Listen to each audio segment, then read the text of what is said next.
आप सुन रहे हैं जगत गुरु तत्वदर्शी संत रामपाल जी महाराज द्वारा लिखित पुस्तक ज्ञान गंगा का पेज नंबर 23। परमेश्वर कबीर साहेब के असंख्य ब्रह्मांडों का लघु चित्र दिया गया है, जिसे आप पुस्तक में देख सकते हैं।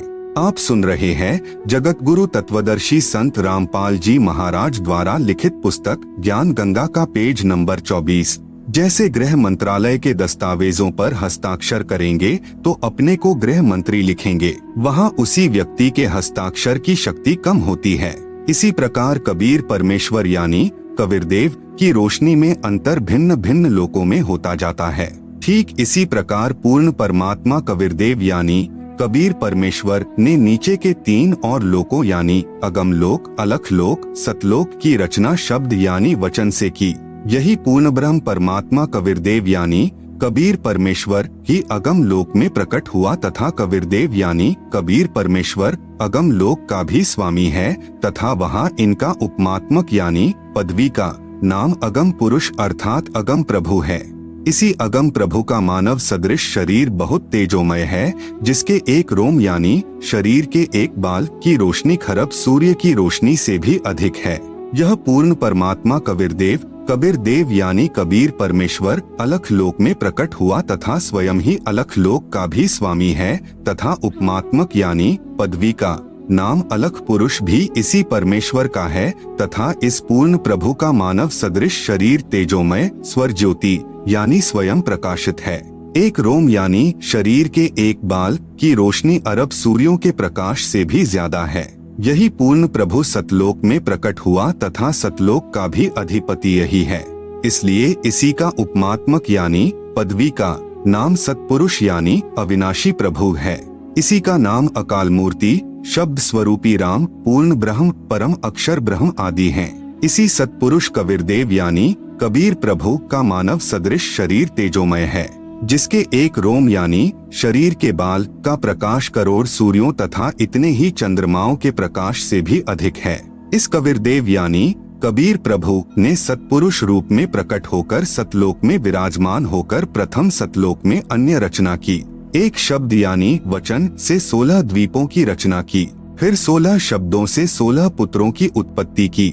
एक मानसरोवर की रचना की जिसमें अमृत भरा। 16 पुत्रों के नाम हैं नंबर 1 कूर्म, नंबर 2 ज्ञानी, नंबर 3 विवेक, नंबर 4 तेज, नंबर 5 सहज, नंबर 6 संतोष, नंबर 7 सुरती, नंबर 8 आनंद, नंबर 9 क्षमा, नंबर 10 निष्काम, नंबर 11 जलरंगी, नंबर 12 अचिंत, नंबर 13 प्रेम, नंबर 14 दयाल, नंबर 15 धैर्य, नंबर 16 योग संतायन अर्थात योगजीत। सतपुरुष कबीरदेव ने अपने पुत्र अचिंत को सत्यलोक की अन्य रचना का भार सौंपा तथा शक्ति प्रदान की। अचिंत ने अक्षर पुरुष यानी परब्रह्म की शब्द से उत्पत्ति की तथा कहा कि मेरी मदद करना। अक्षर पुरुष स्नान करने मानसरोवर पर गया, वहाँ आनंद आया तथा सो गया, लंबे समय तक बाहर नहीं आया। आप सुन रहे हैं जगत गुरु तत्वदर्शी संत रामपाल जी महाराज द्वारा लिखित पुस्तक ज्ञान गंगा का पेज नंबर 25। तब अचिंत की प्रार्थना पर अक्षर पुरुष को नींद से जगाने के लिए कबीरदेव यानी कबीर परमेश्वर ने उसी मानसरोवर से कुछ अमृत जल लेकर एक अंडा बनाया तथा उस अंडे में एक आत्मा प्रवेश की तथा अंडे को मानसरोवर के अमृत जल में छोड़ा। अंडे की गड़गड़ाहट से अक्षर पुरुष की निंद्रा भंग हुई। उसने अंडे को क्रोध से देखा, जिस कारण से अंडे के 2 भाग हो गए। उसमें से ज्योति निरंजन यानी शर पुरुष निकला, जो आगे चलकर काल कहलाया। इसका वास्तविक नाम कैल है। तब सतपुरुष यानी कबीरदेव ने आकाशवाणी की कि आप दोनों बाहर आओ तथा अचिंत के द्वीप में रहो। आज्ञा पाकर अक्षर पुरुष तथा अक्षर पुरुष यानी कैल दोनों अचिंत के द्वीप में रहने लगे। बच्चों की नालायकी उन्हीं को दिखाई कि कहीं फिर प्रभुता की तरफ न बन जाए, क्योंकि समर्थ बिन कार्य सफल नहीं होता। फिर पूर्ण धनी कबीरदेव ने सर्व रचना स्वयं की। अपनी शब्द शक्ति से एक राजेश्वरी यानी राष्ट्रीय शक्ति उत्पन्न की, जिससे सर्व ब्रह्मांडों को स्थापित किया। इसी को पराशक्ति परानंदनी भी कहते हैं। पूर्ण ब्रह्म ने सर्व आत्माओं को अपने ही अंदर से अपनी वचन शक्ति से अपने मानव शरीर सदृश उत्पन्न किया। प्रत्येक हंस आत्मा का परमात्मा जैसा ही शरीर रचा, जिसका तेज 16 सूर्यों जैसा मानव सदृश ही है। परंतु परमेश्वर के शरीर के एक रोमकूप का प्रकाश करोड़ों सूर्यों से भी ज्यादा है। बहुत समय उपरांत क्षर पुरुष यानी ज्योति निरंजन ने सोचा कि हम तीनों यानी अचिंत, अक्षर पुरुष, क्षर पुरुष एक द्वीप में रह रहे हैं तथा अन्य एक द्वीप में रह रहे हैं। मैं भी साधना करके अलग द्वीप प्राप्त करूंगा। उसने ऐसा विचार करके एक पैर पर खड़ा होकर 70 युग तक तप किया। आत्माएं काल के जाल में कैसे फंसी, विशेष जब ब्रह्म यानी ज्योति निरंजन तप कर रहा था। हम सभी आत्माएं जो आज ज्योति निरंजन के 21 ब्रह्मांडों में रहते हैं, इसकी साधना पर आसक्त हो गए तथा हृदय से इसे चाहने लगे। अपने सुखदायी प्रभु सत्य पुरुष से विमुख हो गए, जिस कारण से पतिव्रता पद से गिर गए। पूर्ण प्रभु के बार बार सावधान करने पर भी हमारी आसक्ति क्षर पुरुष से नहीं हटी। यही प्रभाव आज भी काल सृष्टि में विद्यमान है। जैसे नौजवान बच्चे फिल्म स्टारों यानी अभिनेताओं तथा अभिनेत्रियों की बनावटी अदाओं तथा अपने रोजगार उद्देश्य से कर रहे भूमिका पर अति आसक्त हो जाते हैं, रोकने से नहीं रुकते। यदि कोई अभिनेता या अभिनेत्री निकटवर्ती शहर में आ जाए तो देखें उन नादान बच्चों की भीड़ केवल दर्शन करने के लिए बहुसंख्या में एकत्रित हो जाती है। लेना एक न देने दो, रोजी रोटी अभिनेता कमा रहे हैं, नौजवान बच्चे लुट रहे हैं। माता पिता कितना ही समझाएं किंतु बच्चे नहीं मानते। कहीं न कहीं, कभी न कभी लुक छिप कर जाते ही रहते हैं। पूर्ण ब्रह्म कबीरदेव यानी कबीर प्रभु ने क्षर पुरुष से पूछा कि बोलो क्या चाहते हो। उसने कहा कि पिताजी, यह स्थान मेरे लिए कम है, मुझे अलग से द्वीप प्रदान करने की कृपा करें। हक्का कबीर यानी सत कबीर ने उसे 21 ब्रह्मांड प्रदान कर दिए। कुछ समय उपरांत ज्योति निरंजन ने सोचा इसमें कुछ रचना करनी चाहिए। खाली ब्रह्मांड यानी लाट किस काम के, यह विचार कर 70 युग तप करके पूर्ण परमात्मा कबीरदेव यानी कबीर प्रभु से रचना सामग्री की याचना की। सतपुरुष ने उसे 3 गुण तथा 5 तत्व प्रदान कर दिए, जिससे ब्रह्म यानी ज्योति निरंजन ने अपने ब्रह्मांडों में कुछ रचना की। आप सुन रहे हैं जगत गुरु तत्वदर्शी संत रामपाल जी महाराज द्वारा लिखित पुस्तक ज्ञान गंगा का पेज नंबर 26। फिर सोचा कि इसमें जीव भी होने चाहिए, अकेले का दिल नहीं लगता। यह विचार करके 64 युग तक फिर तप किया। पूर्ण परमात्मा कबीर देव के पूछने पर बताया कि मुझे कुछ आत्मा दे दो, मेरा अकेले का दिल नहीं लग रहा। तब सतपुरुष कबीर अग्नि यानी कबीर परमेश्वर ने कहा कि ब्रह्म, तेरे तप के प्रतिफल में मैं तुझे और ब्रह्मांड दे सकता हूँ, परंतु मेरी आत्माओं को किसी भी जप तप साधना के फल रूप में नहीं दे सकता। हाँ, यदि कोई स्वेच्छा से तेरे साथ जाना चाहे तो वह जा सकता है। युवा कबीर यानी समर्थ कबीर के वचन सुनकर ज्योति निरंजन हमारे पास आया। हम सभी हंस आत्मा पहले से ही उस पर आसक्त थे। हम उसे चारों तरफ से घेर कर खड़े हो गए। ज्योति निरंजन ने कहा कि मैंने पिताजी से अलग 21 ब्रह्मांड प्राप्त किए हैं, वहाँ नाना प्रकार के रमणीय स्थल बनाए हैं, क्या आप मेरे साथ चलोगे? हम सभी हंसों ने जो आज 21 ब्रह्मांडों में परेशान हैं, कहा कि हम तैयार हैं, यदि पिताजी आज्ञा दें। तब क्षर पुरुष पूर्ण ब्रह्म महान कबीर यानी समर्थ कबीर प्रभु के पास गया तथा सर्व वार्ता कही। तब कबीर अग्नि यानी कबीर परमेश्वर ने कहा कि मेरे सामने स्वीकृति देने वाले को आज्ञा दूंगा। क्षर पुरुष तथा परम अक्षर पुरुष यानी कबीर मितौजा यानी कबीर अमित औजा यानी जिसकी शक्ति का कोई वार नहीं, वह कबीर दोनों हम सभी हंसात्माओं के पास आए। सत कबीर देव ने कहा कि जो हंस आत्मा ब्रह्म के साथ जाना चाहता है, हाथ ऊपर करके स्वीकृति दे। अपने पिता के सामने किसी की हिम्मत नहीं हुई, किसी ने स्वीकृति नहीं दी। बहुत समय तक सन्नाटा छाया रहा। तत्पश्चात एक हंस आत्मा ने साहस किया तथा कहा कि पिताजी, मैं जाना चाहता हूँ। फिर तो उसकी देखा देखी जो आज काल यानी ब्रह्म के 21 ब्रह्मांडों में फंसी हैं, हम सभी आत्माओं ने स्वीकृति दे दी। परमेश्वर कबीर जी ने ज्योति निरंजन से कहा कि आप अपने स्थान पर जाओ। जिन्होंने तेरे साथ जाने की स्वीकृति दी है, मैं उन सर्व हंस आत्माओं को आपके पास भेज दूंगा। ज्योति निरंजन अपने 21 ब्रह्मांडों में चला गया। उस समय तक यह 21 ब्रह्मांड सतलोक में ही थे। तत्पश्चात पूर्ण ब्रह्म ने सर्वप्रथम स्वीकृति देने वाले हंस को लड़की का रूप दिया, परंतु स्त्री इंद्री नहीं रची तथा सर्व आत्माओं को जिन्होंने ज्योति निरंजन यानी ब्रह्म के साथ जाने की सहमति दी थी, उस लड़की के शरीर में प्रवेश कर दिया तथा उसका नाम आष्ट्रा यानी आदि माया प्रकृति देवी दुर्गा पड़ा तथा सत्य पुरुष ने कहा कि पुत्री मैंने तेरे को शब्द शक्ति प्रदान कर दी है, जितने जीव ब्रह्म कहे आप उत्पन्न कर देना। पूर्ण ब्रह्म कबीरदेव यानी कबीर साहेब अपने पुत्र सहज दास के द्वारा प्रकृति को क्षर पुरुष के पास भिजवा दिया। सहज दास जी ने ज्योति निरंजन को बताया कि पिताजी ने इस बहन के शरीर में उन सर्व आत्माओं को प्रवेश कर दिया है जिन्होंने आपके साथ जाने की सहमति व्यक्त की थी तथा इसको पिताजी ने वचन शक्ति प्रदान की है। आप जितने जीव चाहोगे प्रकृति अपने शब्द से उत्पन्न कर देगी। यह कहकर सहजदास वापस अपने द्वीप में आ गया। युवा होने के कारण लड़की का रंगरूप निखरा हुआ था। ब्रह्म के अंदर विषय वासना उत्पन्न हो गई तथा प्रकृति देवी के साथ अभद्र गति विधि प्रारंभ की। आप सुन रहे हैं जगत गुरु तत्वदर्शी संत रामपाल जी महाराज द्वारा लिखित पुस्तक ज्ञान गंगा का पेज नंबर 27। तब दुर्गा ने कहा कि ज्योति निरंजन मेरे पास पिताजी की प्रदान की हुई शब्द शक्ति है। आप जितने प्राणी कहोगे मैं वचन से उत्पन्न कर दूंगी। आप मैथुन परंपरा शुरू मत करो। आप भी उसी पिता के शब्द से अंडे से उत्पन्न हुए हो तथा मैं भी उसी परमपिता के वचन से ही बाद में उत्पन्न हुई हूँ।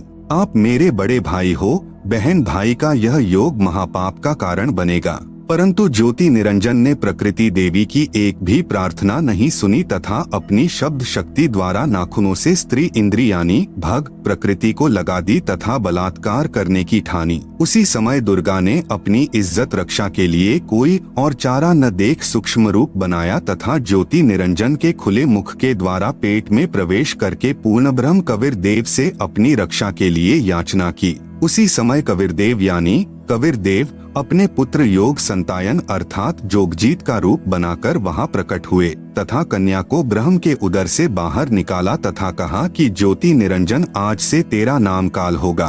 तेरे जन्म मृत्यु होते रहेंगे, इसीलिए तेरा नाम क्षर पुरुष होगा तथा 1 लाख मानव शरीरधारी प्राणियों को प्रतिदिन खाया करेगा व 1.25 लाख उत्पन्न किया करेगा। आप दोनों को 21 ब्रह्मांड सहित निष्कासित किया जाता है। इतना कहते ही 21 ब्रह्मांड विमान की तरह चल पड़े। सहज दास के द्वीप के पास से होते हुए सतलोक से 16 शंख कोस यानी 1 कोस लगभग 3 किलोमीटर का होता है की दूरी पर आकर रुक गए। विशेष विवरण अब तक 3 शक्तियों का विवरण आया है। नंबर 1 पूर्ण ब्रह्म जिसे अन्य उपमात्मक नामों से भी जाना जाता है जैसे सतपुरुष अकाल पुरुष शब्द स्वरूपी राम परम अक्षर ब्रह्म पुरुष आदि। यह पूर्ण ब्रह्म असंख्य ब्रह्मांडों का स्वामी है तथा वास्तव में अविनाशी है। नंबर 2 परब्रह्म जिसे अक्षर पुरुष भी कहा जाता है, यह वास्तव में अविनाशी नहीं है। यह 7 शंख ब्रह्मांडों का स्वामी है। नंबर 3 ब्रह्म जिसे ज्योति निरंजन काल कैल शर पुरुष तथा धर्मराय आदि नामों से जाना जाता है जो केवल 21 ब्रह्मांड का स्वामी है। अब आगे इसी ब्रह्म यानी काल की सृष्टि के एक ब्रह्मांड का परिचय दिया जाएगा जिसमें 3 और नाम आपके पढ़ने में आएंगे, ब्रह्मा विष्णु तथा शिव। जगत गुरु तत्वदर्शी संत रामपाल जी महाराज द्वारा लिखित पुस्तक ज्ञान गंगा का पेज नंबर 28 पर एक ब्रह्मांड का लघु चित्र दिया गया है जिसे आप पुस्तक में देख सकते हैं। आप सुन रहे हैं जगत गुरु तत्वदर्शी संत रामपाल जी महाराज द्वारा लिखित पुस्तक ज्ञान गंगा का पेज नंबर 29।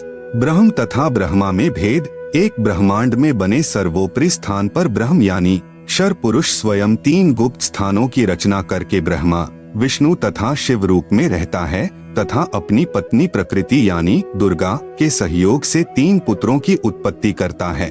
उनके नाम भी ब्रह्मा विष्णु तथा शिव ही रखता है।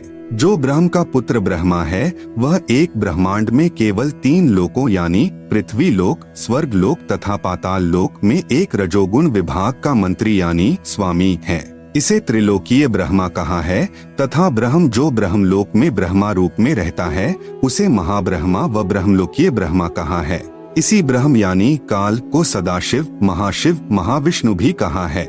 श्री विष्णु पुराण में प्रमाण चतुर्थ अंश अध्याय 1 पृष्ठ 230-231 पर श्री ब्रह्मा जी ने कहा, जिस अजन्मा सर्वमय विधाता परमेश्वर का आदि मध्य अंत स्वरूप स्वभाव और सार हम नहीं जान पाते। श्लोक 83। जो मेरा रूप धारण कर संसार की रचना करता है, स्थिति के समय जो पुरुष रूप है तथा जो रुद्र रूप से विश्व का ग्रास कर जाता है, अनंत रूप से संपूर्ण जगत को धारण करता है। श्लोक 86। श्री ब्रह्मा जी, श्री विष्णु जी व श्री शिव जी की उत्पत्ति काल यानी ब्रह्म ने प्रकृति यानी दुर्गा से कहा कि अब मेरा कौन क्या बिगाड़ेगा, मनमानी करूंगा। प्रकृति ने फिर प्रार्थना की कि आप कुछ शर्म करो। प्रथम तो आप मेरे बड़े भाई हो, क्योंकि उसी पूर्ण परमात्मा यानी कबीरदेव की वचन शक्ति से आपकी यानी ब्रह्म की अंडे से उत्पत्ति हुई तथा बाद में मेरी उत्पत्ति उसी परमेश्वर के वचन से हुई है।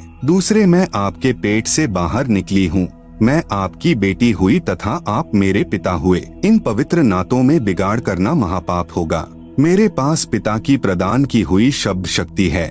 जितने प्राणी आप कहोगे मैं वचन से उत्पन्न कर दूंगी। ज्योति निरंजन ने दुर्गा की एक भी विनय नहीं सुनी तथा कहा कि मुझे जो सजा मिलनी थी मिल गई, मुझे सतलोक से निष्कासित कर दिया, अब मनमानी करूंगा। यह कहकर काल पुरुष यानी शर पुरुष ने प्रकृति के साथ जबरदस्ती शादी की तथा 3 पुत्रों यानी रजगुण युक्त ब्रह्मा जी, सतगुण युक्त विष्णु जी तथा तमगुण युक्त शिव शंकर जी की उत्पत्ति की। जवान होने तक तीनों पुत्रों को दुर्गा के द्वारा अचेत करवा देता है। फिर युवा होने पर श्री ब्रह्मा जी को कमल के फूल पर, श्री विष्णु जी को शेष नाग की शया पर तथा श्री शिव जी को कैलाश पर्वत पर सचेत करके इकट्ठे कर देता है। तत्पश्चात प्रकृति यानी दुर्गा ने इन तीनों का विवाह कर दिया जाता है। काल ब्रह्म के आदेश से प्रकृति देवी ने तीनों एक ब्रह्मांड में 3 लोकों यानी स्वर्ग लोक, पृथ्वी लोक तथा पाताल लोक में एक एक विभाग के मंत्री यानी प्रभु नियुक्त कर देता है। जैसे श्री ब्रह्मा जी को रजोगुण विभाग का तथा विष्णु जी को सत्तोगुण विभाग का तथा श्री शिव शंकर जी को तमोगुण विभाग का प्रभु बनाया तथा काल ब्रह्म स्वयं गुप्त यानी महाब्रह्मा, महाविष्णु, महाशिव रूप से मुख्य मंत्री पद को संभालता है। एक ब्रह्मांड में एक ब्रह्मलोक की रचना की है।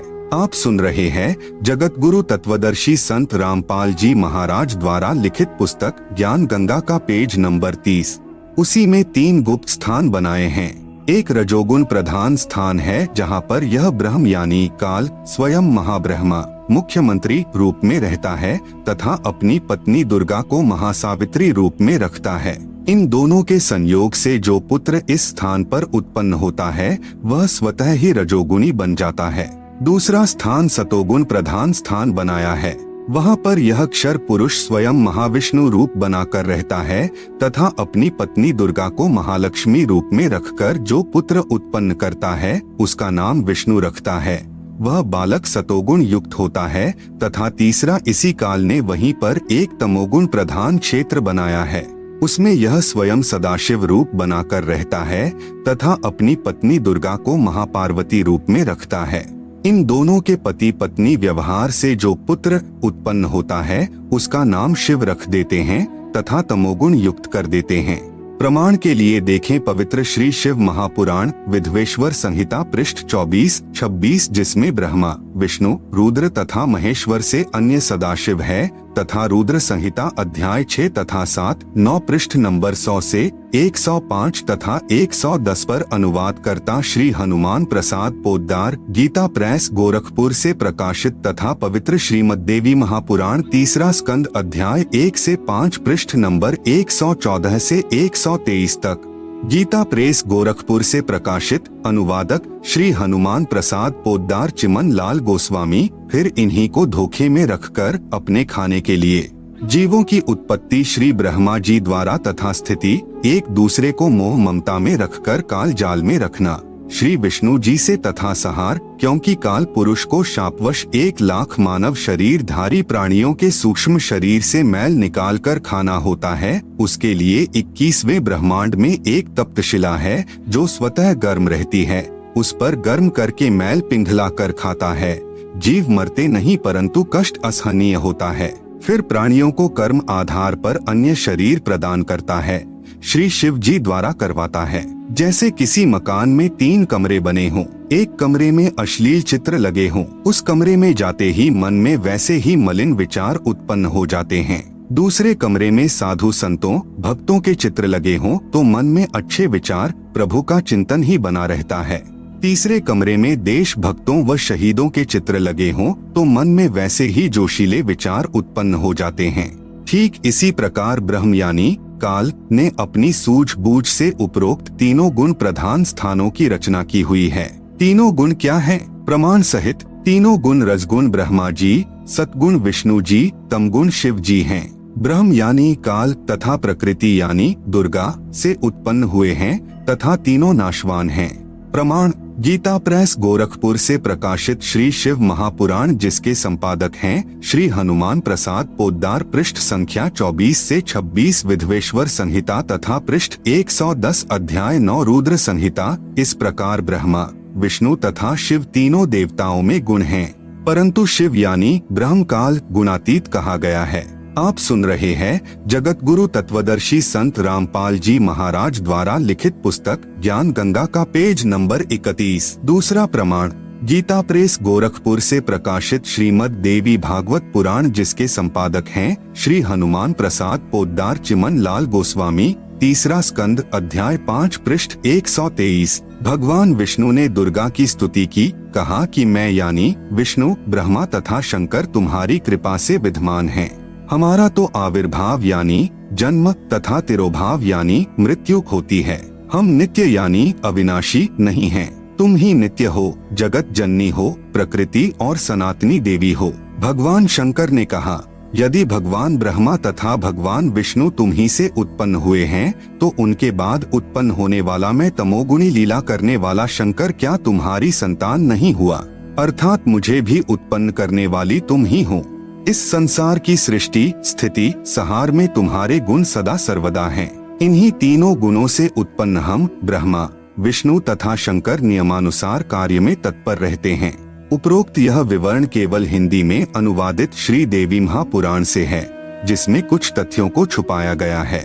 इसलिए यही प्रमाण देखें श्रीमद्देवी भागवत महापुराण सभाष्टिकम संहात्यम, खेमराज श्री कृष्णदास प्रकाशन मुंबई। इसमें संस्कृत सहित हिंदी अनुवाद किया है। तीसरा स्कंद अध्याय 4 पृष्ठ 10 श्लोक 42। ब्रह्मा अहम ईश्वरः फिलते प्रभावात् सर्वे वयम जनियुता न यदा तु नित्याः के अन्ये सुराः शतमख प्रमुखाः च नित्या नित्या त्वमेव जननी प्रकृतिः पुराणा। हिंदी अनुवाद हे मात ब्रह्मा मैं तथा शिव तुम्हारे ही प्रभाव से जन्मवान हैं, नित्य नहीं हैं, अर्थात हम अविनाशी नहीं हैं। फिर अन्य इंद्रादि दूसरे देवता किस प्रकार नित्य हो सकते हैं? तुम ही अविनाशी हो, प्रकृति तथा सनातनी देवी हो। पृष्ठ 11-12 अध्याय 5 श्लोक 8। यदि दयार्द्रम्ना न सदाम्बिके कथमेहम विहितः च तमोगुणः कमलजश्च रजोगुण संभवः सुविहितः किमु सत्वगुणो हरियः। अनुवाद भगवान शंकर बोले, हे मात यदि हमारे ऊपर आप दयायुक्त हो तो मुझे तमोगुण क्यों बनाया? कमल से उत्पन्न ब्रह्मा को रजोगुण किस लिए बनाया तथा विष्णु को सतगुण क्यों बनाया? अर्थात जीवों के जन्म मृत्यु रूपी दुष्कर्म में क्यों लगाया? श्लोक 12। रमे से स्वप्तिम पुरुषम सदा तव गतिम न ही वह विद्म शिवे। हिंदी अपने पति पुरुष अर्थात काल भगवान के साथ सदा भोग विलास करती रहती हो, आपकी गति कोई नहीं जानता। निष्कर्ष उपरोक्त प्रमाणों से प्रमाणित हुआ कि रजगुण ब्रह्मा, सतगुण विष्णु तथा तमगुण शिव है। ये तीनों नाशवान है। दुर्गा का पति ब्रह्म यानी काल है, यह उसके साथ भोग विलास करता है। यह भी सिद्ध हुआ कि दुर्गा तथा ब्रह्म यानी काल भी साकार हैं। ब्रह्म यानी काल की अव्यक्त रहने की प्रतिज्ञा। सूक्ष्म वेद से शेष सृष्टि रचना। तीनों पुत्रों की उत्पत्ति के पश्चात ब्रह्म ने अपनी पत्नी दुर्गा यानी प्रकृति से कहा, मैं प्रतिज्ञा करता हूँ कि भविष्य में मैं किसी को अपने वास्तविक रूप में दर्शन नहीं दूंगा। आप सुन रहे हैं जगत गुरु तत्वदर्शी संत रामपाल जी महाराज द्वारा लिखित पुस्तक ज्ञान गंगा का पेज नंबर 32। जिस कारण से मैं अव्यक्त माना जाऊंगा। दुर्गा से कहा कि आप मेरा भेद किसी को मत देना, मैं गुप्त रहूंगा। दुर्गा ने पूछा कि क्या आप अपने पुत्रों को भी दर्शन नहीं दोगे? ब्रह्म ने कहा, मैं अपने पुत्रों को तथा अन्य को किसी भी साधना से दर्शन नहीं दूंगा। यह मेरा अटल नियम रहेगा। दुर्गा ने कहा, यह तो आपका उत्तम नियम नहीं है जो आप अपनी संतान से भी छुपे रहोगे। तब काल ने कहा, दुर्गा मेरी विवशता है, मुझे 1,00,000 मानव शरीरधारी प्राणियों का आहार करने का श्राप लगा है। यदि मेरे पुत्रों यानी ब्रह्मा, विष्णु, महेश को पता लग गया तो ये उत्पत्ति, स्थिति तथा संहार का कार्य नहीं करेंगे। इसलिए यह मेरा अनुत्तम नियम सदा रहेगा। जब ये तीनों कुछ बड़े हो जाएं, तो इन्हें अचेत कर देना, मेरे विषय में नहीं बताना, नहीं तो मैं तुझे भी दंड दूंगा। दुर्गा इस डर के मारे वास्तविकता नहीं बताती। प्रमाण, इसीलिए गीता अध्याय 7 श्लोक 24 में कहा है कि यह बुद्धिहीन जन समुदाय मेरे अनुत्तम नियम से अपरिचित हैं कि मैं कभी भी किसी के सामने प्रकट नहीं होता, अपनी योग माया से छुपा रहता हूँ। इसलिए मुझ अव्यक्त को मनुष्य रूप में आया हुआ अर्थात कृष्ण मानते हैं। अबुद्धयः यानी बुद्धिहीन, मम यानी मेरे, अनुत्तमम यानी अनुत्तम अर्थात घटिया, अव्ययम यानी अविनाशी, परम भावम यानी विशेष भाव को, अजानन्तः यानी न जानते हुए, माम अव्यक्तम यानी मुझ अव्यक्त को, व्यक्तिम यानी मनुष्य रूप में, आपन्नम यानी आया, मन्यन्ते यानी मानते हैं अर्थात मैं कृष्ण नहीं हूँ। गीता अध्याय 7 श्लोक 24, गीता अध्याय 11 श्लोक 47 तथा 48 में कहा है कि यह मेरा वास्तविक काल रूप है। इसके दर्शन अर्थात ब्रह्म प्राप्ति न वेदों में वर्णित विधि से, न जप से, न तप से तथा न किसी क्रिया से हो सकती है। जब तीनों बच्चे युवा हो गए तब माता भवानी यानी प्रकृति अष्टंगी ने कहा कि तुम सागर मंथन करो। प्रथम बार सागर मंथन किया तो ज्योति निरंजन ने अपने श्वासों द्वारा 4 वेद उत्पन्न किए। उनको गुप्त वाणी द्वारा आज्ञा दी कि सागर में निवास करो। 4 वेद निकले वह ब्रह्मा ने लिए। वस्तु लेकर तीनों बच्चे माता के पास आए तब माता ने कहा कि 4 वेदों को ब्रह्मा रखे व पढ़े। नोट, वास्तव में पूर्ण ब्रह्म ने ब्रह्म अर्थात काल को 5 वेद प्रदान किए थे, लेकिन ब्रह्म ने केवल 4 वेदों को प्रकट किया, 5वां वेद छुपा दिया, जो पूर्ण परमात्मा ने स्वयं प्रकट होकर कबीरगिरभी अर्थात कबीरवाणी यानी कबीर वाणी द्वारा लोकोक्तियों व दोहों के माध्यम से प्रकट किया है। दूसरी बार सागर मंथन किया तो 3 कन्याएं मिली। माता ने तीनों को बांट दिया। प्रकृति यानी दुर्गा ने अपने ही अन्य 3 रूप यानी सावित्री, लक्ष्मी तथा पार्वती धारण किए तथा समुद्र में छुपा दी। सागर मंथन के समय बाहर आ गई। वही प्रकृति 3 रूप हुई तथा भगवान ब्रह्मा को सावित्री, भगवान विष्णु को लक्ष्मी, भगवान शंकर को पार्वती पत्नी रूप में दी। तीनों ने भोग विलास किया। सुर तथा असुर दोनों पैदा हुए। आप सुन रहे हैं जगत गुरु तत्वदर्शी संत रामपाल जी महाराज द्वारा लिखित पुस्तक ज्ञान गंगा का पेज नंबर 33। जब तीसरी बार सागर मंथन किया तो 14 रत्न ब्रह्मा को तथा अमृत विष्णु को व देवताओं को, मध यानी शराब असुरों को तथा विष परमार्थ शिव ने अपने कंठ में ठहराया। यह तो बहुत बाद की बात है। जब ब्रह्मा वेद पढ़ने लगा तो पता चला कि कोई सर्व ब्रह्मांडों की रचना करने वाला कुल का मालिक पुरुष यानी प्रभु और है। तब ब्रह्मा जी ने विष्णु जी व शंकर जी को बताया कि वेदों में वर्णन है कि सृजनहार कोई और प्रभु है, परंतु वेद कहते हैं कि भेद हम भी नहीं जानते। उसके लिए संकेत है कि किसी तत्वदर्शी संत से पूछो। तब ब्रह्मा माता के पास आया और सब वृतांत कह सुनाया। माता कहा करती थी कि मेरे अतिरिक्त और कोई नहीं है, मैं ही करता हूँ, मैं ही सर्वशक्तिमान हूँ। परंतु ब्रह्मा ने कहा कि वेद ईश्वर कृत हैं, यह झूठ नहीं हो सकते। दुर्गा ने कहा कि तेरा पिता तुझे दर्शन नहीं देगा, उसने प्रतिज्ञा की हुई है। तब ब्रह्मा ने कहा, माता जी अब आपकी बात पर अविश्वास हो गया है, मैं उस पुरुष यानी प्रभु का पता लगाकर ही रहूंगा। दुर्गा ने कहा कि यदि वह तुझे दर्शन नहीं देगा तो तुम क्या करोगे?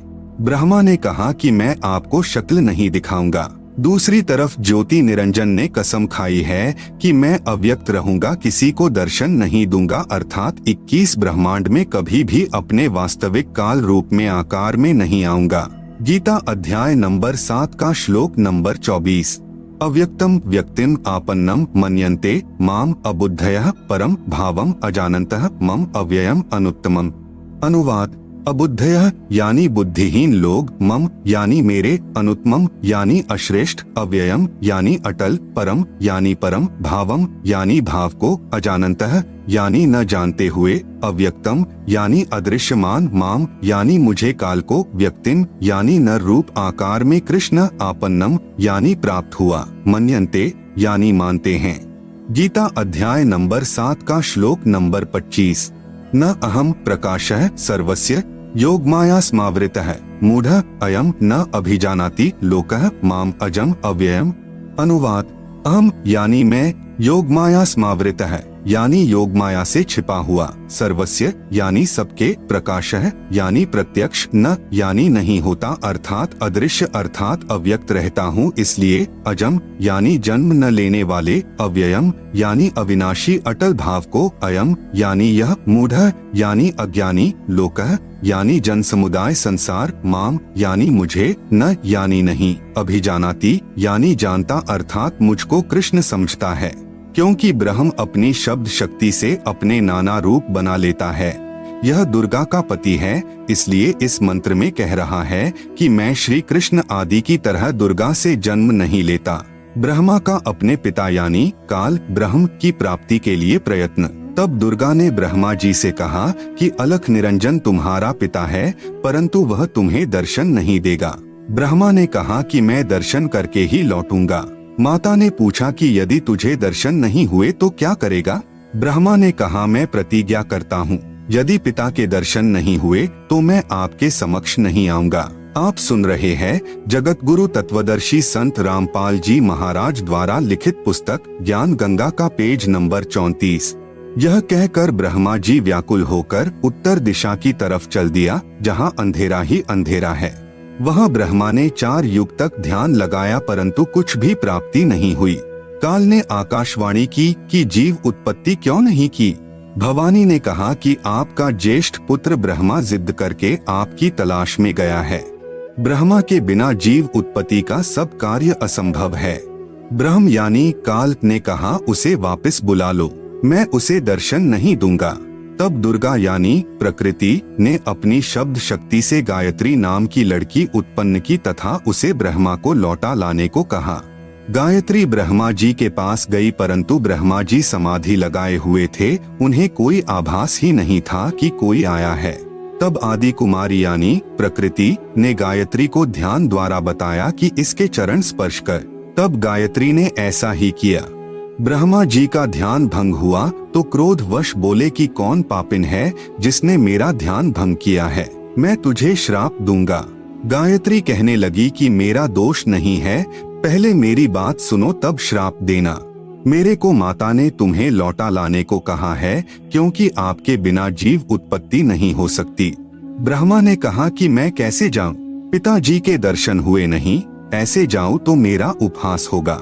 यदि आप माता जी के समक्ष यह कह दें कि ब्रह्मा को पिता यानी ज्योति निरंजन के दर्शन हुए हैं, मैंने अपनी आंखों से देखा है, तो मैं आपके साथ चलूं। तब गायत्री ने कहा कि आप मेरे साथ संभोग यानी सेक्स करोगे तो मैं आपकी झूठी साक्षी यानी गवाही भरूंगी। तब ब्रह्मा ने सोचा कि पिता के दर्शन हुए नहीं, वैसे जाऊं तो माता के सामने शर्म लगेगी और चारा नहीं दिखाई दिया। फिर गायत्री से रति क्रिया यानी संभोग की। तब गायत्री ने कहा कि क्यों न एक गवाह और तैयार किया जाए। ब्रह्मा ने कहा बहुत ही अच्छा है। तब गायत्री ने शब्द शक्ति से एक लड़की यानी पुहपवती नाम की पैदा की तथा उससे दोनों ने कहा कि आप गवाही देना कि ब्रह्मा ने पिता के दर्शन किए हैं। तब पुहपवती ने कहा कि मैं क्यों झूठी गवाही दूं? हाँ, यदि ब्रह्मा मेरे से रति क्रिया यानी संभोग करे तो गवाही दे सकती हूँ। गायत्री ने ब्रह्मा को समझाया यानी उकसाया कि और कोई चारा नहीं है। तब ब्रह्मा ने पुहपवती से संभोग किया तो तीनों मिलकर आदि माया यानी प्रकृति के पास आए। दोनों देवियों ने उपरोक्त शर्त इसलिए रखी थी कि यदि ब्रह्मा माता के सामने हमारी झूठी गवाही को बता देगा तो माता हमें श्राप दे देगी, इसलिए उसे भी दोषी बना लिया। यहाँ महाराज गरीबदास जी कहते हैं कि दास गरीब यह चूक धुरोधुर। भावार्थ, इस काल यानी ब्रह्म के लोक में यह बुराई प्रारंभ से ही है तथा यहाँ काल के लोक में देवता भी बुराई से अछूते नहीं हैं। जैसे श्री विष्णु जी ने जालंधर राक्षस की पतिव्रता पत्नी तुलसी के साथ धोखा करके उसके साथ रति क्रिया यानी सेक्स करके उसका पतिव्रता भंग किया, भगवान शिव ने भी श्री विष्णु द्वारा मोहिनी रूप धारण करने पर उसके साथ संभोग यानी सेक्स करने के उद्देश्य से उसका हाथ पकड़ा। उसी कारण से श्री शिव का शुक्र यानी वीर्य स्खलित हो गया। श्री विष्णु जी अपने वास्तविक रूप में प्रकट हो गए। आप सुन रहे हैं जगत गुरु तत्वदर्शी संत रामपाल जी महाराज द्वारा लिखित पुस्तक ज्ञान गंगा का पेज नंबर 35। माता दुर्गा द्वारा ब्रह्मा को श्राप देना। ब्रह्मा ने वेदों में पढ़ा यजुर्वेद अध्याय 5 मंत्र 1 अग्नेह तनुह असि, जिसका अर्थ है परमेश्वर तेजोमय शरीर युक्त है। विष्णवे त्वा सोमस्य तनुह असि, अर्थ है सर्व का पालन करने के लिए उस अविनाशी परमात्मा का शरीर है। इसलिए ब्रह्मा ने उन दोनों स्त्रियों को समझा दिया था कि तुम कहना कि परमात्मा मानव सदृश तेजोमय शरीर युक्त है। तब माता ने ब्रह्मा से पूछा, क्या तुझे तेरे पिता के दर्शन हुए? ब्रह्मा ने कहा, हाँ मुझे पिता के दर्शन हुए हैं, वह मनुष्य सदृश तेजोमय शरीर युक्त है। दुर्गा ने कहा, साक्षी बता। तब ब्रह्मा ने कहा, इन दोनों के समक्ष साक्षात्कार हुआ है। देवी ने उन दोनों लड़कियों से पूछा, क्या तुम्हारे सामने ब्रह्म का साक्षात्कार हुआ है? तब दोनों ने कहा कि हाँ, हमने अपनी आंखों से देखा है। फिर भवानी यानी प्रकृति को संशय हुआ कि मुझे तो ब्रह्म ने कहा था कि मैं किसी को दर्शन नहीं दूंगा, परंतु ये कहते हैं कि दर्शन हुए हैं। तब अष्टंगी ने ध्यान लगाया और काल ज्योति निरंजन से पूछा कि यह क्या कहानी है। ज्योति निरंजन जी ने कहा कि ये तीनों झूठ बोल रहे हैं। तब माता ने कहा, तुम झूठ बोल रहे हो। आकाशवाणी हुई है कि इन्हें कोई दर्शन नहीं हुए। यह बात सुनकर ब्रह्मा ने कहा कि माता जी, मैं सौगंध खाकर पिता की तलाश करने गया था, परंतु पिता यानी ब्रह्म के दर्शन हुए नहीं। आपके पास आने में शर्म लग रही थी, इसलिए हमने झूठ बोल दिया। तब माता यानी दुर्गा ने कहा कि अब मैं तुम्हें श्राप देती हूँ। ब्रह्मा को श्राप, तेरी पूजा जग में नहीं होगी। आगे तेरे वंशज होंगे, वे बहुत पाखंड करेंगे, झूठी बात बनाकर जग को ठगेंगे। ऊपर से तो कर्म कांड करते दिखाई देंगे, अंदर से विकार करेंगे। कथा पुराणों को पढ़कर सुनाया करेंगे, स्वयं को ज्ञान नहीं होगा कि सद्ग्रंथों में वास्तविकता क्या है। फिर भी मानवश तथा धन प्राप्ति के लिए गुरु बनकर अनुयायियों को लोकवेद यानी शास्त्र विरुद्ध दंत कथा सुनाया करेंगे। देवी देवों की पूजा करके तथा करवा के दूसरों की निंदा करके कष्ट पर कष्ट उठाएंगे। जो उनके अनुयायी होंगे उनको परमार्थ नहीं बताएंगे, दक्षिणा के लिए जगत को गुमराह करते रहेंगे। अपने आप को सबसे श्रेष्ठ मानेंगे, दूसरों को नीचा समझेंगे। जब माता के मुख से यह सुना तो ब्रह्मा मूर्छित होकर जमीन पर गिर गया। बहुत समय उपरांत होश में आया। गायत्री को श्राप, तेरे कई सांड पति होंगे, तू मृतलोक में गाय बनेगी। पुहपवती को श्राप, तेरी जगह गंदगी में होगी, तेरे फूलों को कोई पूजा में नहीं लाएगा। इस झूठी गवाही के कारण तुझे यह नरक भोगना होगा। तेरा नाम केवड़ा केतकी होगा। हरियाणा में कुसोंधी कहते हैं। यह गंदगी यानी कुर्डियों वाली जगह पर होती है। इस प्रकार तीनों को श्राप देकर माता भवानी बहुत पछताई। आप सुन रहे हैं जगत गुरु तत्वदर्शी संत रामपाल जी महाराज द्वारा लिखित पुस्तक ज्ञान गंगा का पेज नंबर 36। इस प्रकार पहले तो जीव बिना सोचे मन यानी काल निरंजन के प्रभाव से गलत कार्य कर देता है, परंतु जब आत्मा यानी सत्पुरुष अंश के प्रभाव से उसे ज्ञान होता है तो पीछे पछताना पड़ता है।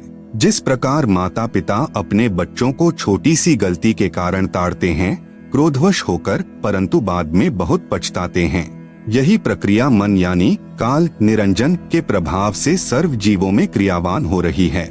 हाँ, यहाँ एक बात विशेष है कि निरंजन यानी काल ब्रह्म ने भी अपना कानून बना रखा है कि यदि कोई जीव किसी दुर्बल जीव को सताएगा तो उसे उसका बदला देना पड़ेगा। जब आदि भवानी यानी प्रकृति अष्टंगी ने ब्रह्मा गायत्री व पुहपवती को श्राप दिया तो अलख निरंजन यानी ब्रह्मकाल ने कहा कि हे भवानी यानी प्रकृति अष्टंगी, यह आपने अच्छा नहीं किया। अब मैं यानी निरंजन आपको श्राप देता हूँ कि द्वापर युग में तेरे भी 5 पति होंगे। द्रौपदी ही आदिमाया का अवतार हुई है। जब यह आकाशवाणी सुनी तो आदि माया ने कहा कि हे ज्योति निरंजन यानी काल, मैं तेरे वश पड़ी हूँ, जो चाहे सो कर ले।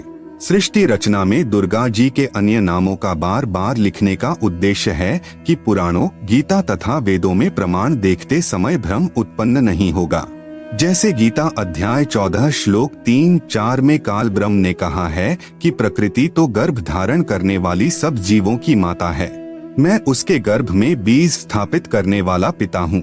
श्लोक 4 में कहा है कि प्रकृति से उत्पन्न तीनों गुण जीवात्मा को कर्मों के बंधन में बांधते हैं। इस प्रकरण में प्रकृति तो दुर्गा है तथा तीनों गुण तीनों देवता रजगुण ब्रह्मा, सतगुण विष्णु तथा तमगुण शिव के सांकेतिक नाम हैं। विष्णु का अपने पिता यानी काल ब्रह्म की प्राप्ति के लिए प्रस्थान व माता का आशीर्वाद पाना। इसके बाद विष्णु से प्रकृति ने कहा कि पुत्र तू भी अपने पिता का पता लगा ले। तब विष्णु अपने पिताजी काल यानी ब्रह्म का पता करते करते पाताल लोक में चले गए, जहाँ शेषनाग था। उसने विष्णु को अपनी सीमा में प्रविष्ट होते देखकर क्रोधित होकर जहर भरा फुंकारा मारा। उसके विष के प्रभाव से विष्णु जी का रंग सांवला हो गया, जैसे स्प्रे पेंट हो जाता है। तब विष्णु ने चाहा कि इस नाग को मजा चखाना चाहिए। तब ज्योति निरंजन यानी काल ने देखा कि अब विष्णु को शांत करना चाहिए। तब आकाशवाणी हुई कि विष्णु, अब तू अपनी माता जी के पास जा और सत्य सत्य सारा विवरण बता देना तथा जो कष्ट आपको शेषनाग से हुआ है, इसका प्रतिशोध द्वापर युग में लेना। द्वापर युग में आप यानी विष्णु तो कृष्ण अवतार धारण करोगे और कालीदह में कालिंद्री नामक नाग शेषनाग का अवतार होगा। ऊंच होई के नीच सतावे ताकर ओएल यानी बदला मोही सो पावे, जो जीव देई पीर पुनि काहू हम पुनि ओएल दिवावेता हूँ। तब विष्णु जी माता जी के पास आए तथा सत्य सत्य कह दिया कि मुझे पिता के दर्शन नहीं हुए। आप सुन रहे हैं जगत गुरु तत्वदर्शी संत रामपाल जी महाराज द्वारा लिखित पुस्तक ज्ञान गंगा का पेज नंबर 37। इस बात से माता यानी प्रकृति बहुत प्रसन्न हुई और कहा कि पुत्र तू सत्यवादी है। अब मैं अपनी शक्ति से तेरे पिता से मिलाती हूँ तथा तेरे मन का संशय खत्म करती हूँ। कबीर देख पुत्र तो ही पिता भीटाऊ, तोरे मन का धोखा मिटाऊ। मन स्वरूप करता कह जानो, मनते दूजा और न मानो। स्वर्ग पाताल दौर मन केरा, मन अस्थिर मन अह अनेरा। निरंकार मन ही को कहिए, मन की आस निश दिन रहिए। देखूं पलटी शून्य मह ज्योति, जहाँ पर झिलमिल झालर होती। इस प्रकार माता यानी अष्टंगी प्रकृति ने विष्णु से कहा कि मन ही जग का करता है, यही ज्योति निरंजन है। ध्यान में जो 1000 ज्योतियां नजर आती हैं, वही उसका रूप है। जो शंख घंटा आदि का बाजा सुना, यह महास्वर्ग में निरंजन का ही बज रहा है। तब माता यानी अष्टंगी प्रकृति ने कहा कि हे पुत्र, तुम सब देवों के सरताज हो और तेरी हर कामना व कार्य मैं पूर्ण करूंगी। तेरी पूजा सर्व जग में होगी। आपने मुझे सच सच बताया है। काल के 21 ब्रह्मांडों के प्राणियों की विशेष आदत है कि अपनी व्यर्थ महिमा बनाता है। जैसे दुर्गा जी श्री विष्णु जी को कह रही है कि तेरी पूजा जग में होगी, मैंने तुझे तेरे पिता के दर्शन करा दिए। दुर्गा ने केवल प्रकाश दिखाकर श्री विष्णु जी को बहका दिया। श्री विष्णु जी भी प्रभु की यही स्थिति अपने अनुयायियों को समझाने लगे कि परमात्मा का केवल प्रकाश दिखाई देता है, परमात्मा निराकार है।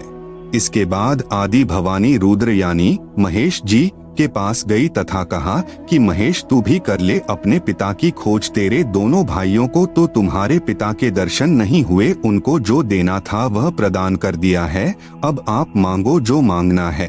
तब महेश ने कहा कि हे जननी, मेरे दोनों बड़े भाइयों को पिता के दर्शन नहीं हुए, फिर प्रयत्न करना व्यर्थ है। कृपा मुझे ऐसा वर दो कि मैं अमर यानी मृत्युंजय हो जाऊं। तब माता ने कहा कि यह मैं नहीं कर सकती, हाँ युक्ति बता सकती हूँ जिससे तेरी आयु सबसे लंबी बनी रहेगी। विधि योग समाधि है, इसलिए महादेव जी ज्यादातर समाधि में ही रहते हैं। इस प्रकार माता यानी अष्टंगी प्रकृति ने तीनों पुत्रों को विभाग बांट दिए। भगवान ब्रह्मा जी को काल लोक में 184 के चोले यानी शरीर रचने यानी बनाने का अर्थात रजोगुण प्रभावित करके संतान उत्पत्ति के लिए विवश करके जीव उत्पत्ति कराने का विभाग प्रदान किया। भगवान विष्णु जी को इन जीवों के पालन पोषण कर्मानुसार करने तथा मोह ममता उत्पन्न करके स्थिति बनाए रखने का विभाग दिया। भगवान शिव शंकर यानी महादेव को संहार करने का विभाग प्रदान किया, क्योंकि इनके पिता निरंजन को 1 लाख मानव शरीरधारी जीव प्रतिदिन खाने पड़ते हैं। यहाँ पर मन में एक प्रश्न उत्पन्न होगा कि ब्रह्मा, विष्णु तथा शंकर जी से उत्पत्ति, स्थिति और संहार कैसे होता है। ये तीनों अपने अपने लोक में रहते हैं। जैसे आजकल संचार प्रणाली को चलाने के लिए उपग्रहों को ऊपर आसमान में छोड़ा जाता है। आप सुन रहे हैं जगत गुरु तत्वदर्शी संत रामपाल जी महाराज द्वारा लिखित पुस्तक ज्ञान गंगा का पेज नंबर 38, और वे नीचे पृथ्वी पर संचार प्रणाली को चलाते हैं। ठीक इसी प्रकार ये तीनों देव जहाँ भी रहते हैं, इनके शरीर से निकलने वाले सूक्ष्म गुण की तरंगे तीनों लोकों में अपने आप हर प्राणी पर प्रभाव बनाए रहती है। उपरोक्त विवरण एक ब्रह्मांड में ब्रह्म यानी काल की रचना का है। ऐसे क्षर पुरुष यानी काल के 21 ब्रह्मांड हैं, परंतु क्षर पुरुष यानी काल स्वयं व्यक्त अर्थात वास्तविक शरीर रूप में सबके सामने नहीं आता। उसी को प्राप्त करने के लिए तीनों देवों यानी ब्रह्मा जी, विष्णु जी, शिव जी को वेदों में वर्णित विधि अनुसार भरसक साधना करने पर भी ब्रह्म यानी काल के दर्शन नहीं हुए। बाद में ऋषियों ने वेदों को पढ़ा। उसमें लिखा है कि अग्नेय तनूर असि, पवित्र यजुर्वेद अध्याय 1 मंत्र 15 परमेश्वर सशरीर है, तथा पवित्र यजुर्वेद अध्याय 5 मंत्र 1 में लिखा है कि अग्नेय तनूर असि विष्णवे त्वा सोमस्य तनूर असि। इस मंत्र में 2 बार वेद गवाही दे रहा है कि सर्वव्यापक सर्वपालन करता सत्पुरुष सशरीर है। पवित्र यजुर्वेद अध्याय 40 मंत्र 8 में कहा है कि कबीर मनीषी यानी जिस परमेश्वर की सर्व प्राणियों को चाह है, वह कबीर अर्थात कबीर है। उसका शरीर बिना नाड़ी यानी अस्नाविरम का है। शुक्रम यानी वीर्य से बनी 5 तत्व से बनी भौतिक अकायम यानी काया रहित है। वह सर्व का मालिक सर्वोपरि सत्यलोक में विराजमान है। उस परमेश्वर का तेजपुंज का स्वर ज्योति यानी स्वयं प्रकाशित शरीर है, जो शब्द रूप अर्थात अविनाशी है। वही कबीरदेव यानी कबीर परमेश्वर है, जो सर्व ब्रह्मांडों की रचना करने वाला विधाता यानी सर्व ब्रह्मांडों का रचनहार, स्वयंभुव यानी स्वयं प्रकट होने वाला, यथा तथ्य अर्थान यानी वास्तव में, शाश्वत यानी अविनाशी है। गीता अध्याय 15 श्लोक 17 में भी प्रमाण है। भावार्थ है कि पूर्ण ब्रह्म का शरीर का नाम कबीर यानी कबीरदेव है। उस परमेश्वर का शरीर नूर तत्व से बना है। परमात्मा का शरीर अति सूक्ष्म है, जो उस साधक को दिखाई देता है जिसकी दिव्य दृष्टि खुल चुकी है। इस प्रकार जीव का भी सूक्ष्म शरीर है, जिसके ऊपर 5 तत्व का खोल यानी कवर अर्थात 5 तत्व की काया चढ़ी होती है, जो माता पिता के संयोग से शुक्रम यानी वीर्य से बनी है। शरीर त्यागने के पश्चात भी जीव का सूक्ष्म शरीर साथ रहता है। वह शरीर उसी साधक को दिखाई देता है जिसकी दिव्य दृष्टि खुल चुकी है। इस प्रकार परमात्मा व जीव की स्थिति को समझें। वेदों में ओम नाम के स्मरण का प्रमाण है, जो केवल ब्रह्म साधना है। इस उद्देश्य से ओम नाम के जाप को पूर्ण ब्रह्म का मानकर ऋषियों ने भी हजारों वर्ष हठ योग करके यानी समाधि लगाकर प्रभु प्राप्ति की चेष्टा की, परंतु प्रभु दर्शन नहीं हुए। सिद्धियां प्राप्त हो गई। उन्हीं सिद्धि रूपी खिलौनों से खेलकर ऋषि भी जन्म मृत्यु के चक्र में ही रह गए तथा अपने अनुभव के शास्त्रों में परमात्मा को निराकार लिख दिया। ब्रह्म यानी काल ने कसम खाई है कि मैं अपने वास्तविक रूप में किसी को दर्शन नहीं दूंगा, मुझे अव्यक्त जाना करेंगे। अव्यक्त का भावार्थ है कि कोई आकार में है, परंतु व्यक्तिगत रूप से स्थूल रूप में दर्शन नहीं देता।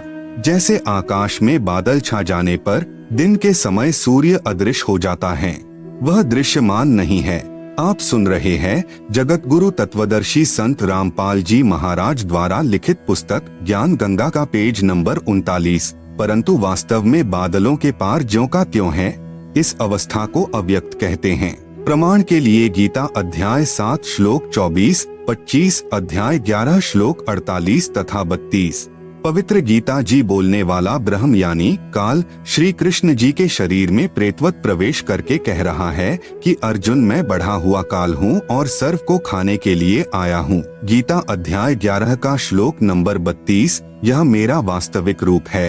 इसको तेरे अतिरिक्त न तो कोई पहले देख सका तथा न कोई आगे देख सकता है, अर्थात वेदों में वर्णित यज्ञ, जप, तप तथा ओम नाम आदि की विधि से मेरे इस वास्तविक स्वरूप के दर्शन नहीं हो सकते।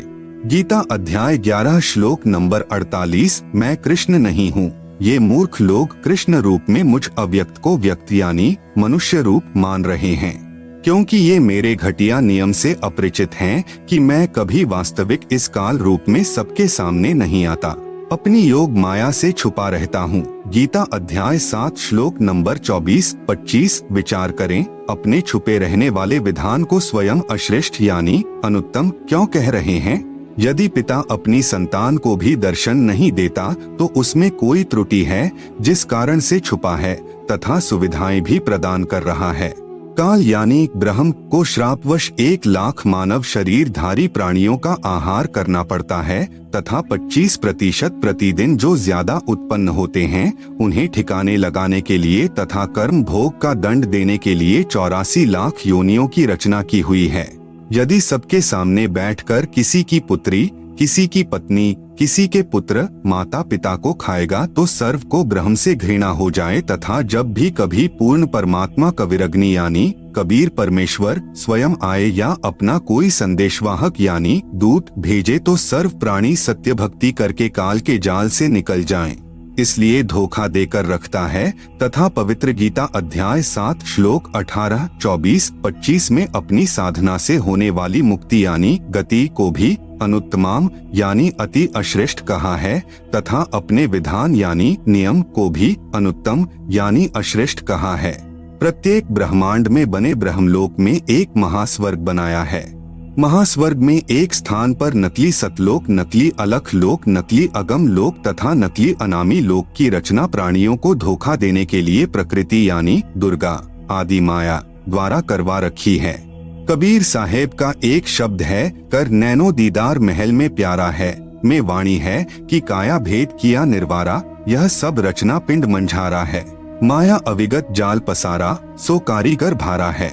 आदि माया किन्ही चतुराई, झूठी बाजी पिंड दिखाई, अविगत रचना रची अंड माही वाका प्रतिबिंब डारा है। एक ब्रह्मांड में अन्य लोकों की भी रचना है, जैसे श्री ब्रह्मा जी का लोक, श्री विष्णु जी का लोक, श्री शिव जी का लोक, जहाँ पर बैठकर तीनों प्रभु नीचे के 3 लोकों यानी स्वर्गलोक अर्थात इंद्र का लोक, पृथ्वी लोक तथा पाताल लोक पर एक एक विभाग के मालिक बनकर प्रभुता करते हैं। जगत गुरु तत्वदर्शी संत रामपाल जी महाराज द्वारा लिखित पुस्तक ज्ञान गंगा का पेज नंबर 40 पर ब्रह्मलोक का लघु चित्र तथा पेज नंबर 41 पर ज्योति निरंजन यानी काल ब्रह्म के लोक यानी 21 ब्रह्मांड का लघु चित्र दिया गया है, जिसे आप पुस्तक में देख सकते हैं। आप सुन रहे हैं जगत गुरु तत्वदर्शी संत रामपाल जी महाराज द्वारा लिखित पुस्तक ज्ञान गंगा का पेज नंबर 42 तथा अपने पिता काल के खाने के लिए प्राणियों की उत्पत्ति, स्थिति तथा संहार का कार्यभार संभालते हैं। तीनों प्रभुओं की भी जन्म व मृत्यु होती है, तब काल इन्हें भी खाता है। इसी ब्रह्मांड, इसे अंड भी कहते हैं क्योंकि ब्रह्मांड की बनावट अंडाकार है। इसे पिंड भी कहते हैं क्योंकि शरीर यानी पिंड में एक ब्रह्मांड की रचना कमलों में टीवी की तरह देखी जाती है। में एक मानसरोवर तथा धर्मराय यानी न्यायाधीश का भी लोक है तथा एक गुप्त स्थान पर पूर्ण परमात्मा अन्य रूप धारण करके रहता है, जैसे प्रत्येक देश का राजदूत भवन होता है। वहाँ पर कोई नहीं जा सकता। वहाँ पर वे आत्माएं रहती हैं जिनकी सत्यलोक की भक्ति अधूरी रहती है। जब भक्ति युग आता है तो उस समय परमेश्वर कबीर जी अपना प्रतिनिधि पूर्ण संत सतगुरु भेजते हैं। इन पुण्य आत्माओं को पृथ्वी पर उस समय मानव शरीर प्राप्त होता है तथा ये शीघ्र ही सत भक्ति पर लग जाते हैं तथा सतगुरु से दीक्षा प्राप्त करके पूर्ण मोक्ष प्राप्त कर जाते हैं। उस स्थान पर रहने वाले हंस आत्माओं की निजी भक्ति कमाई खर्च नहीं होती। परमात्मा के भंडार से सर्व सुविधाएं उपलब्ध होती हैं।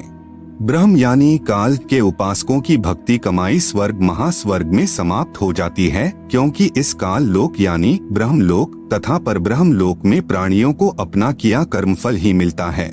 क्षर पुरुष यानी ब्रह्म ने अपने 20 ब्रह्मांडों को 4 महाब्रह्मांडों में विभाजित किया है। एक महाब्रह्मांड में 5 ब्रह्मांडों का समूह बनाया है तथा चारों ओर से अंडाकार गोलाई यानी परिधि में रोका है तथा चारों महाब्रह्मांडों को भी फिर अंडाकार गोलाई यानी परिधि में रोका है। 21वें ब्रह्मांड की रचना एक महाब्रह्मांड जितना स्थान लेकर की है। 21वें ब्रह्मांड में प्रवेश होते ही 3 रास्ते बनाए हैं। 21वें ब्रह्मांड में भी बाईं तरफ नकली सतलोक, नकली अलख लोक, नकली अगम लोक, नकली अनामी लोक की रचना प्राणियों को धोखे में रखने के लिए आदि माया यानी दुर्गा से करवाई है तथा दाईं तरफ 12 सर्वश्रेष्ठ ब्रह्म साधकों यानी भक्तों को रखता है। फिर प्रत्येक युग में उन्हें अपने संदेश वाहक यानी संत सतगुरु बनाकर पृथ्वी पर भेजता है, जो शास्त्र विधि रहित साधना व ज्ञान बताते हैं तथा स्वयं भी भक्तिहीन हो जाते हैं तथा अनुयायियों को भी काल जाल में फंसा जाते हैं। फिर वे गुरुजी तथा अनुयायी दोनों ही नरक में जाते हैं। फिर सामने एक ताला लगा रखा है, वह रास्ता काल यानी ब्रह्म के निज लोक में जाता है, जहाँ पर यह ब्रह्म यानी काल अपने वास्तविक मानव सदृश काल रूप में रहता है। इसी स्थान पर एक पत्थर की टुकड़ी तवे के आकार की यानी चपाती पकाने की लोहे की गोल प्लेट सी होती है, स्वतः गर्म रहती है, जिस पर 1 लाख मानव शरीरधारी प्राणियों के सूक्ष्म शरीर को भूनकर उनमें से गंदगी निकालकर खाता है। उस समय सर्व प्राणी बहुत पीड़ा अनुभव करते हैं तथा हाहाकार मच जाती है। फिर कुछ समय उपरांत वे बेहोश हो जाते हैं। जीव मरता नहीं। फिर धर्मराय के लोक में जाकर कर्माधार से अन्य जन्म प्राप्त करते हैं तथा जन्म मृत्यु का चक्कर बना रहता है। आप सुन रहे हैं जगत गुरु तत्वदर्शी संत रामपाल जी महाराज द्वारा लिखित पुस्तक ज्ञान गंगा का पेज नंबर 43। उपरोक्त सामने लगा ताला ब्रह्म यानी काल केवल अपने आहार वाले प्राणियों के लिए कुछ क्षण के लिए खोलता है। पूर्ण परमात्मा के सत्य नाम व सार नाम से यह ताला स्वयं खुल जाता है। ऐसे काल का जाल पूर्ण परमात्मा कबीरदेव यानी कबीर साहेब ने स्वयं ही अपने निजी भक्त धर्मदास जी को समझाया। परब्रह्म के साथ संख ब्रह्मांडों की स्थापना कबीर परमेश्वर यानी कबीरदेव ने आगे बताया है कि परब्रह्म यानी अक्षर पुरुष ने अपने कार्य में गफलत की, क्योंकि यह मानसरोवर में सो गया तथा जब परमेश्वर यानी मैंने अर्थात कबीर साहेब ने उस सरोवर में अंडा छोड़ा तो अक्षर पुरुष यानी परब्रह्म ने उसे क्रोध से देखा।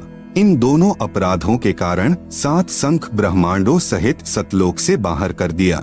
अन्य कारण अक्षर पुरुष यानी परब्रह्म अपने साथी ब्रह्म यानी शर पुरुष की विदाई में व्याकुल होकर परमपिता कबीरदेव यानी कबीर परमेश्वर की याद भूलकर उसी को याद करने लगा तथा सोचा कि क्षर पुरुष यानी ब्रह्म तो बहुत आनंद मना रहा होगा, वह स्वतंत्र राज्य करेगा, मैं पीछे रह गया। तथा अन्य कुछ आत्माएं जो परब्रह्म के साथ 7 संख ब्रह्मांडों में जन्म मृत्यु का कर्मदंड भोग रही हैं, उन हंस आत्माओं की विदाई की याद में खो गई जो ब्रह्म यानी काल के साथ 21 ब्रह्मांडों में फंसी हैं तथा पूर्ण परमात्मा सुखदाई कबीरदेव की याद भुला दी। परमेश्वर कबीरदेव के बार बार समझाने पर भी आस्था कम नहीं हुई।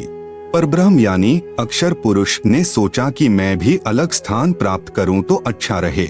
यह सोचकर राज्य प्राप्ति की इच्छा से सारनाम का जाप प्रारंभ कर दिया।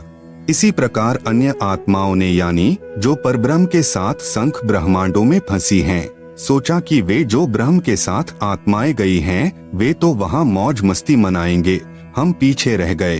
परब्रह्म के मन में यह धारणा बनी कि क्षर पुरुष अलग होकर बहुत सुखी होगा। यह विचार कर अंतरात्मा से भिन्न स्थान प्राप्ति की ठान ली।